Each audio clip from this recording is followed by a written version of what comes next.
Hello दोस्तों, कैसे हैं आप सभी। मैं स्वागत करता हूं आपके अपने यूट्यूब चैनल पे जिसका नाम है लीगल पेडागोजी। आज दोस्तों हमारे साथ हैं मिस्टर गौरव फ्रॉम मुंबई, जो कि university of Delhi faculty of law के करंट में स्टूडेंट हैं।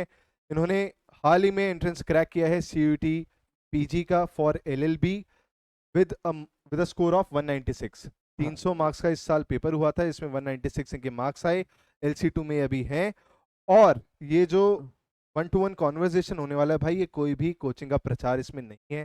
कहीं आप सोचो कि अपने बैच वाले बच्चों को ले आते हैं कोचिंग वाले, फिर उनसे प्रचार करवाते हैं अपने बैचेस का, ऐसा बिल्कुल नहीं है। इनको इसलिए लाया हूँ क्योंकि इन्होंने लेटेस्ट अभी एंट्रेंस क्रैक किया है, हमने 2019 में किया था। तो ये आपको एक बेटर गाइडेंस प्रोवाइड कर सकते हैं आज के करंट सिनेरियो के हिसाब से। तो पहली बात तो गौरव ये है कि आप मुंबई से दिल्ली क्यों आए।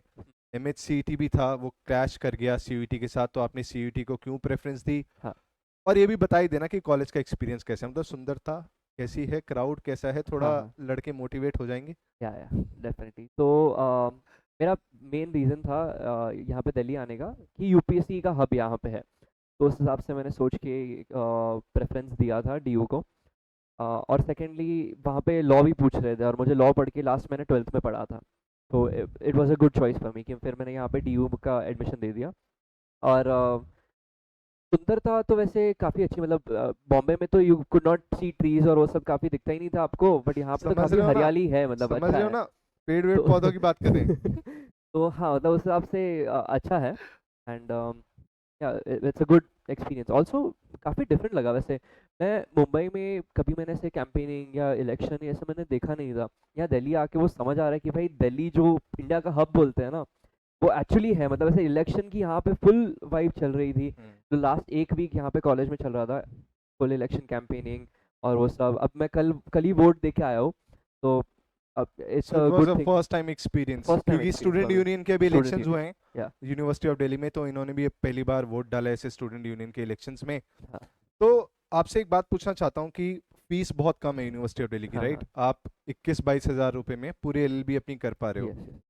तो यहाँ का इंफ्रास्ट्रक्चर तो थोड़ा 19-20 हो सकता है, पर हाउ डू यू रेट कि पढ़ाई वढ़ाई जो चल रही है वो कैसी है, हाउ आर द फैकल्टीज और एक्सपोजर, ये सब चीज़ें कैसा है फैकल्टी ऑफ लॉ में। तो जब मैंने पहली बार फीस सुनी थी, तो मैंने एक्सपेक्ट नहीं किया था कि अच्छे टीचर्स आएंगे या ऐसा कुछ होगा। मैंने सोचा गवर्नमेंट कॉलेज है, गवर्नमेंट खाते की तरह चलेगा, बस डिग्री मिल जाएगी by the end of it 3 साल में।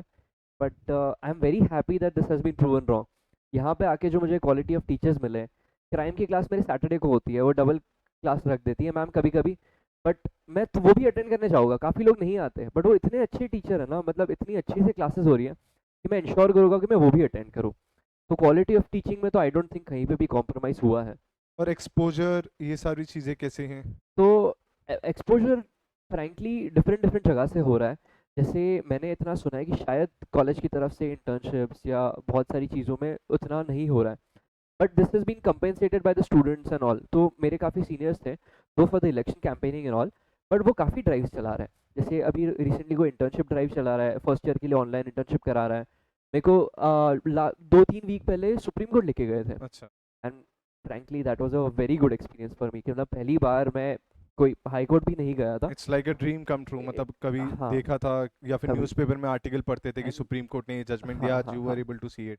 And more than a dream come true. तो जिस सेकंड मैं वॉक इन किया जो रूम में जहाँ पे सीजीआई बैठते हैं, लिटरल गूज़बम्प्स। मतलब मेरे साथ 5-6 लोग थे भाई, सबके सब एकदम ही एस्टोनिश्ड, इतना अच्छा लगा। सब लोग इमेजिन करने लगते हैं कि हम भी या न्यायाधीश। या नहीं, हम सोच रहे थे बस वो चेयर पे हम ही बैठने वाले हैं। आ, तो काफ़ी अच्छा रहा, but that was, I still remember that moment and it still gives me goosebumps. तो इट वाज मैं अ वेरी गुड आपको एक्सपीरियंस। बहुत ही फ्रैंकली एक बात बताता हूँ, अगर आप अच्छा इंफ्रास्ट्रक्चर ढूंढ रहे हैं, एसी क्लासरूम ये सब, तो वो सब आपको नहीं मिलेगा यूनिवर्सिटी ऑफ दिल्ली में। आपको मिलेगा अच्छा एक्सपोजर, आपको मिलेगा अच्छा पढ़ाने वाले लोग, आपको मिलेगा कोर्ट का एक्सपोजर, क्योंकि लिटिगेशन के लिए दिल्ली और मुंबई ये दोनों हब माने जाते हैं ऑल ओवर इंडिया। और बहुत सस्ते में आप एक सबसे टॉप नॉच यूनिवर्सिटी की एलएलबी की डिग्री यहाँ से कर सकते हैं। बस आपको सीयूटी पीजी का एंट्रेंस क्रैक करना पड़ता है, राइट। वैसे तो अभी एसी भी लग गए क्लासेस में। एसी लग गए हैं। हाँ, हाँ। एलसी टू एलसी वन, तीन अलग अलग सेंटर्स हैं, CLC, LC two, LC one. हाँ। एलसी टू एलसी वन में एसी आपको मिलेगा भाई, अगर एसी बहुत ज़्यादा आप अटैच हैं एसी से। वैसे अगर आप सीएलसी में जाएंगे तो आपको एसी ये सब नहीं मिलने वाला है। हम्म, सबसे पुराना सेंटर सीएलसी माना जाता है, पर CLC, LC one, LC two both are equally good, तीनों ही इक्वल लेवल पे प्लेस्ड हैं। हाँ आपको डिग्री यूनिवर्सिटी ऑफ दिल्ली की ही मिलती है, या ठीक है। एक और बात मैं पूछना चाहता हूँ, आप यूपीएससी एस्पिरेंट थे, तो यूपीएससी की प्रिपरेशन और इसको कैसे मैनेज किया आपने? तो मैं यूपीएससी एस्पिरेंट अभी भी हूँ, और मेरा primary focus for law as a backup था कि आई नीड समथिंग, कि शायद यूपीएससी में 2 साल लग जाए, 3 साल लग जाए, यू नेवर नो क्या होगा, and you don't have anything to show कि मैंने इतने टाइम हम्म, में क्या किया है, क्या नहीं किया है। तो उस हिसाब से मैंने लॉ सोचा था। बट जब मैं एंट्रेंस एग्ज़ाम देने का सोच रहा था तो मेरे पास ज़्यादा टाइम नहीं था, और उस टाइम पे प्रीलिम्स नज़दीक आ रहा था यूपीएससी का भी, तो ज़्यादा फोकस तो उस पे ही था। बट आई थिंक मैंने सोचा कि प्रिपेयर तो करना पड़ेगा कि कुछ बैकअप चाहिए। तो उस हिसाब से सबकी तरह मैं सोच रहा था कि ऐसे कोई मंडे आ जाए 1 तारीख वाला, और तो ज्वाइन कर लेंगे, कुछ कोचिंग कर लेंगे। तो 1 जैन को, जो मंडे था, एकदम न्यू ईयर की शुरुआत में हम लोग कुछ अच्छा काम करते हैं, कोई इन्होंने कोचिंग ज्वाइन कर लेते जल का लोटा चढ़ाया शिवलिंग पे। हैं। और बस ज्वाइन कर लिया एक कोचिंग। फिर तब से मैंने 2 महीने 3 महीने जितना प्रिपरेशन किया, जितना भी टाइम था, एंड बस उसमें एग्ज़ाम दिया एग्जाम इन्होंने का। ज्वाइन तो हमें किया, पर मैं इनसे बहुत ही फ्रैंकली एक क्वेश्चन पूछ रहा हूँ, मतलब ऐसा मत सोचिएगा कि कोई कोचिंग की टूवर्ड्स किसी को बायसनेस है, ऐसा कुछ नहीं है। मैं ये पूछना चाहता हूँ कि कोचिंग के बिना भी लोग एंट्रेंस क्रैक करते हैं, ठीक है, पर कोचिंग से क्या फ़ायदे होते हैं, क्या नुकसान होते हैं, ये भी मैं चाहता हूँ कि आप एक बार बता दें ऑडियंस हाँ, तो मैंने जब 12th के बाद मेरी एंट्रेंस एग्ज़ाम दी थी, वो मैंने बिना कोचिंग के दी थी। और उस टाइम पे भी मतलब मैंने NMIMS किया है, तो उसके NPAT एग्ज़ाम मैंने दी थी, और वो अच्छी रही थी। बट इस बार जब मुझे थोड़े टाइम में प्रिपेयर करना था, तो वो मेरा प्राइमरी रीज़न था कि कोई कोचिंग ले लो तो मुझे शायद कंसाइज मटेरियल मिल जाए, कहाँ से प्रिपेयर करना है, मुझे खुद को ऐसे बहुत सारी बुक्स रेफ़र करके वहाँ से कौन से सम सॉल्व करने हैं वो उठाने ना पड़े, इसलिए मैंने कोचिंग ज्वाइन की थी। बट यहाँ पे मुझे बहुत ही कम टाइम में एकदम रिवीजन हो गया, कि जो भी फ्रेश कंसेप्ट्स होते हैं, ट्रिक्स होती है, टिप्स होती है, वो मुझे बहुत अच्छे से मिल गई। और बेस्ट थिंग कि जो क्वेश्चन मटेरियल था ना, वो इतना अच्छे से ऑर्गेनाइज कर रखा था कि ये इस कैटेगरी के क्वेश्चन है, इनको ऐसे एड्रेस करना में। है, ये उस कैटेगरी के हैं। तो मुझे काफ़ी अच्छा पड़ तो गया आप कि, लाइव क्लासेस हम लोगों की अटेंड कर रहे थे ऐप पे, या फिर आप रिकॉर्डिंग्स देखते थे तो उनकी? मैंने जो रिवीजन लेक्चर्स हो रहे थे ना, वो मैंने लाइव अटेंड किए थे, 3 घंटे अच्छा, के ब्लॉक लेक्चर्स। बट बाकी सब लेक्चर जो भी, अगर मुझे पर्टिकुलर टॉपिक में हेल्प चाहिए होती थी, तो उसके रिकॉर्डेड लेक्चर मैंने फास्ट फास्ट में देख लिए ठीक थे। है। और जो हम टेस्ट डालते थे हर हाँ, टॉपिक के बाद, वो भी आप साइड बाय साइड करते रहते थे? टेस्ट तो हाँ मैं इंश्योर करता, स्पेशली जो फुल लेंथ टेस्ट थी ना, वो मैंने इंश्योर किया था कि मैं वो तो दो ही गई।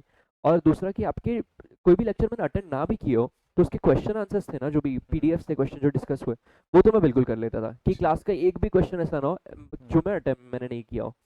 तो मॉक टेस्ट देना कितना ज़रूरी होता है? हाँ मॉक टेस्ट देना चाहिए, और उसमें कई बार मार्क्स कम आते हैं, उसकी वजह हाँ से हाँ एस्पिरेंट बहुत ज़्यादा हताश हो जाता है हाँ हाँ। कि मेरे कम आ रहे हैं, तो एंट्रेंस में कैसे मैं करूँगा क्रैक उसको। ना- तो कुछ देना देना होता है इन बातों का? तो मेरा एक्चुअली 11th 12th से ही ये थॉट रहा है, और नॉट जस्ट मेरा थॉट, बिकॉज मेरी स्कूल ने ही ऐसा कराया था कि हमें 12th में इतनी थप्पी भर के हमने आंसर्स लिखे थे, लाइक आंसर राइटिंग के। तो that was our way out, कि आंसर लिखो, मॉक लिखो, टेस्ट दो, टेस्ट से जो तुम्हें प्रैक्टिस मिलेगी वो सबसे अच्छी प्रैक्टिस रहेगी। हम्म, तो मेरा भी थॉट वही था कि अगर आपने कोई भी टेस्ट अपलोड कर दिया, मैं लिख देता था टेस्ट, उसमें मेरा लेवल वो भी पता चल जाता था कि कितने मेरे मार्क्स आ रहे हैं, कितने नहीं आ रहे हैं। बट टेस्ट है ना, बहुत ही सब्जेक्टिव होता है, किसी टेस्ट में आ गए, किसी टेस्ट में नहीं आए, तो ज़्यादा मैं उसको दिल पे नहीं लेता था। मुझे बस अगर टॉपिक पता है ना कि इस टॉपिक में मेरा हो रहा है, तो ठीक है। किसी टेस्ट में कम आ गए तो मैं देख लूंगा क्यों आए कम, कौन से क्वेश्चन रॉन्ग हो गए। बात मेरी भी एक्सपीरियंस ये कहता है कि कई बार बच्चे मॉक में बहुत अच्छा मार्क्स हाँ ला रहे होते हैं, हाँ पर हाँ एंट्रेंस में नहीं ला पाते, और या मॉक में बहुत खराब ला रहे होते हैं, एंट्रेंस में अच्छे ले आते हैं। हाँ हाँ मुझे लगता है मॉक आपको अलग अलग वैरायटी ऑफ क्वेश्चन से इंट्रोड्यूस करा हाँ देता है, ठीक है। अभी अगर आपने परसेंटेज पढ़ा और परसेंटेज पे बेस्ड पीडीएफ से क्वेश्चंस प्रैक्टिस करे, तो आप कर जाओगे, ठीक है, क्योंकि आपका माइंड वैसे फ्रेम है कि मैं परसेंटेज को हाँ अटेम्प्ट कर रहा हूँ। पर जब आप परसेंटेज, प्रॉफिट लॉस, रीजनिंग का कोई क्वेश्चन आ गया, जीएस का आ गया, हाँ हाँ। करंट अफेयर का आ गया, तो एकदम से एक खिचड़ी बन जाती है, और तब वह असली टेस्ट होता है कि आप कैसे अपने माइंड को फ्रेम कर पा रहे हो। तो आप मॉक टेस्ट जरूर दें, ठीक हाँ है, हाँ चाहे कहीं से भी दें, पर मॉक टेस्ट जरूर दें। आंसर्स उस मॉक टेस्ट के गलत नहीं होने चाहिए, वरना एक गलत रीडिंग आपके दिमाग में चली जाएगी। कहीं से भी पढ़ें, पर उसके बाद क्वेश्चन जरूर प्रैक्टिस करें, क्योंकि आप कोई भी कॉन्सेप्ट उठा लो, मैथ्स रीजनिंग का आपने पढ़ लिया पर प्रैक्टिस नहीं किया, तो it's of no use. Definitely. GS GK आप कहीं से भी पढ़ो, पर आपने उसको रिवाइज नहीं किया, बार बार मेमोराइज नहीं किया, सो इट्स ऑफ नो। तो क्या क्या सोर्सेज आपने रेफर किए? एक तो आपने, चलिए, हमसे मैथ्स रीजनिंग या बाकी सब्जेक्ट्स पढ़ लिया, उसके अलावा कोई बुक आप बता दें, जिससे कि जो बच्चे कोचिंग नहीं लेते हैं वो भी तैयारी कर पाएँ। तो मैंने 12th के टाइम पे वो RS अग्रवाल की बुक आती है ना, लाल कलर की बड़ी वाली, हुँ, वो ली थी मैंने। तो इस बार भी मैंने उसके मार्क क्वेश्चंस थे, जो भी इंपॉर्टेंट टॉपिक्स के, जो जितने भी टॉपिक्स हमारे यहाँ पे आ रहे थे, वो जैसे कि जो एग्जाम्स में पूछे हो स्पेसिफिकली, RBI या कोई भी डिफरेंट एग्जाम में पूछे हो, वो क्वेश्चंस मैंने देख लिए थे ठीक वो है। उसके। और कंप्यूटर्स कहाँ से किया था? 15-16 क्वेश्चन इस बार आए थे। हाँ हाँ, तो कंप्यूटर्स में लकीली मेरे साथ ये हुआ कि मैंने लास्ट में कंप्यूटर्स उठाया, कि बाकी सबकी इतनी प्रिपरेशन हो गई थी कि मैंने सोचा लास्ट दिन में ऐसी कुछ चीज़ है जो मैंने फ्रेश फ्रेश पढ़ी हो, तो मुझे एग्जाम में आ जाएगी तो मैं आंसर कर दूंगा। तो मैंने निखिल भैया को ही पूछा था कि कहाँ से करना है कंप्यूटर्स, तो उन्होंने मुझे एक दो बुक सजेस्ट की थी, शायद अरिहंत या वो बुक सजेस्ट की थी। तो मैंने बुक उठाई, उसके कोई भी यूट्यूब लेक्चर्स लगा दिए जो भी पढ़ा रहे थे, एंड जल्दी जल्दी में मैंने वो देख ली। 2 दिन का मेरा टारगेट था हुँ, कि 2 दिन में मुझे ये खत्म करना है हुँ, कुछ भी, तो जितने भी क्वेश्चन, और वो एग्जाम के तुरंत पहले था, हुँ। तो एकदम फ्रेश फ्रेश था, और एग्जाम में गया और लकीली इतने सारे क्वेश्चन आ गए कंप्यूटर्स के कि मुझे काफ़ी बेनिफिट हो गया उसकी वजह से। और ये एक हवा लोगों के बीच में होता है, एस्पिरेंट्स के मन में है कि सर कभी मैथ्स रीजनिंग बहुत साल पहले पढ़ी थी, ठीक है? हाँ। अब अचानक से मैथ्स रीजनिंग एंट्रेंस में देखने को मिलती है, हम्म, तो कैसे होगा? मैथ्स रीजनिंग हमारे बस की नहीं है, क्योंकि लोग जीएस जीके में एक दिक्कत ये आती है कि सर इतना ज़्यादा कंटेंट है, हम्म, उसमें से क्या करें? तो उसमें आपको कोचिंग हेल्प कर सकता है, ठीक है? कि आपको बता देगा कि भाई यहाँ यहाँ से पढ़ने की ज़रूरत नहीं है, यहाँ से पढ़ो।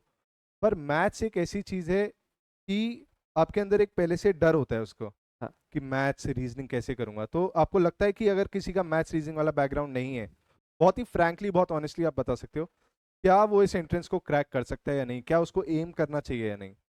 आई थिंक क्रैक तो आराम से कर सकते हैं, लाइक नॉट जस्ट इजीली, बहुत इजीली कर सकते हैं। बट उसमें इतना होता है कि काफ़ी सारे को मैंने देखा, मैथ्स अच्छा होता है सबका, हुँ, 11th 12th में बहुत अच्छे मार्क्स भी लाए होते हैं मैथ्स में, बट बस वो फोबिया घुस गया कि इतने साल से किया नहीं है ना, तो अनफेमिलियर हो जाता है कि मुझे याद नहीं है।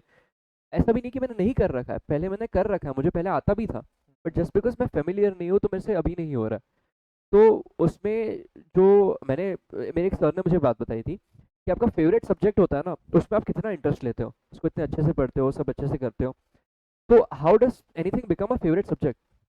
तो उन्होंने बताया था कि जिस भी सब्जेक्ट में आपके मार्क्स आ रहे हो ना, वो फेवरेट हो जाता है। और मार्क्स कैसे लाना है, जितना ज़्यादा पढ़ोगे, जितनी ज़्यादा उसकी वैरायटी सॉल्व करोगे, मार्क्स आ जाएंगे। अब मैं कोई टेस्ट दे रहा हूँ 100 की, मेरे को 99 आ रहा है, मेरे को 100 आ रहे हैं उसमें से, मुझे बहुत अच्छा लगेगा, मैं सब्जेक्ट और करूँगा। तो दैट वाज माय अप्रोच, कि जैसे हमारा ग्रुप भी था, व्हाट्सएप ग्रुप जो बना था लीगल पेडागोजी का, वहाँ पे कोई भी स्टूडेंट कोई डाउट पूछता था अदर देन जो हमारा मटेरियल है, मैं जब भी मेरे फ़ोन मेरे पास होता था या पास में होता, मैंने डाउट देखा कि उसने कुछ डाल रखा है, मैं सॉल्व कर देता था, हुँ। क्योंकि मैथ के क्वेश्चन को वैसे ही ज़्यादा टाइम नहीं लगते, आधा तो मेंटल भी हो सकता है, तो मेथड देख लो कैसे करनी है, फटफट में सॉल्व करके आंसर दे देता। तो दैट वाज माय रिस्पॉन्सिबिलिटी कि कोई भी क्वेश्चन है मैं भेज ही दूंगा, उससे मेरी इतनी अच्छी प्रैक्टिस हो जाती थी। And that is why I still believe math is my favourite subject, क्योंकि मैंने अगर इतना आप उसको प्रैक्टिस किया है। मैथ्स रीजनिंग से बहुत समय से आउट ऑफ टच हैं, तो भाई मैं आपको बताना चाहता हूँ बहुत फ्रैंकली, आप मैथ्स पढ़िए, कहीं से अच्छे से पढ़िए, कंसेप्ट को रिवाइज करिए बार बार, उस पे बेस्ड क्वेश्चंस प्रैक्टिस करिए। मैथ्स और रीजनिंग आप आसानी से हैंडल कर लेंगे, इतना हाई फाई मैथ्स रीजनिंग नहीं पूछा जाता है इसमें, ठीक है?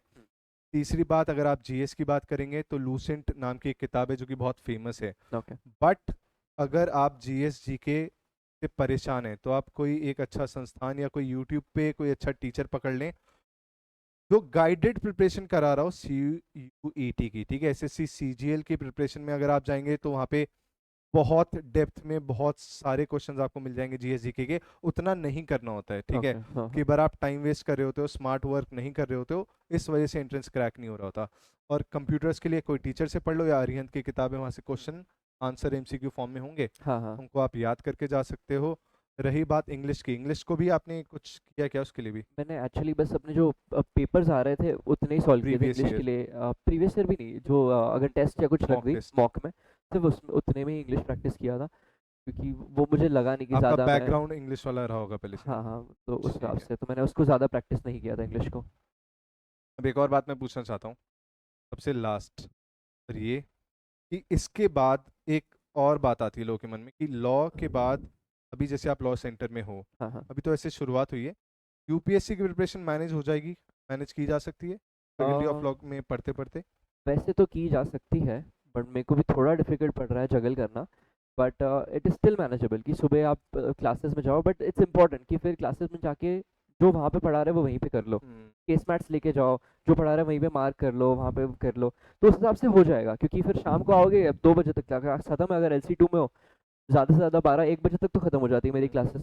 फिर घर आओ, पूरा दिन पढ़ा है, रात तक तुम जितने भी बजे तक पढ़ना है, तो वैसे तो भाई देखो, पॉसिबल है। गर्लफ्रेंड बॉयफ्रेंड बना लोगे तो तब तो वहाँ फिर एक टाइम दो चले बजे जाएगा। फ्री होगे तो फिर तुम उनके साथ ही रहोगे। हाँ। तो इससे अच्छा ये है गर्लफ्रेंड बॉयफ्रेंड बाद में बना लेना। अगर बना लिया है तो मेरी वजह से ब्रेकअप मत कर लेना इनकी वजह से। ठीक है, तो मुंबई से दिल्ली आए हो अब, तो इनकी वजह से मेरी वजह से ब्रेकअप मत कर लेना। पर मैनेजेबल है, हाँ, यूपीएससी लोग मैनेज करते हैं। फैकल्टी ऑफ लॉ में पढ़ते पढ़ते बहुत सारे ऐसे एस्पिरेंट्स हैं। और अगर आप सस्ते में अच्छे संस्थान से पढ़ना चाहते हो, मुझे लगता है university of Delhi is one of the top notch college for 3 years LLB programme. Definitely it is. इसके अलावा अगर कोई ऐसी बात है जो हमने कवर ना की हो, कोई आपके मन में डाउट हो, कमेंट सेक्शन में हमें बता देना। गौरव से हम आप लोगों को कनेक्ट कर देंगे। अगर इनसे आपको कोई डाउट हो तो हमारे टच में रहिए, और इस चैनल को आप लोग सपोर्ट कर सकते हैं, ज़्यादा से ज़्यादा लोगों तक इस चैनल को पहुंचाइए, जिससे कि हम लोग थोड़ा और बेहतर कर पाएँ और आगे तक जा पाएँ आपकी दुआओं से और ऊपर वाले के आशीर्वाद से। Thank you so much Gaurav कि आपने हमें टाइम थैंक यू दिया, sir. And all the best for your future journey. Thank you so much. Thank you so take much care, sir. Bye bye.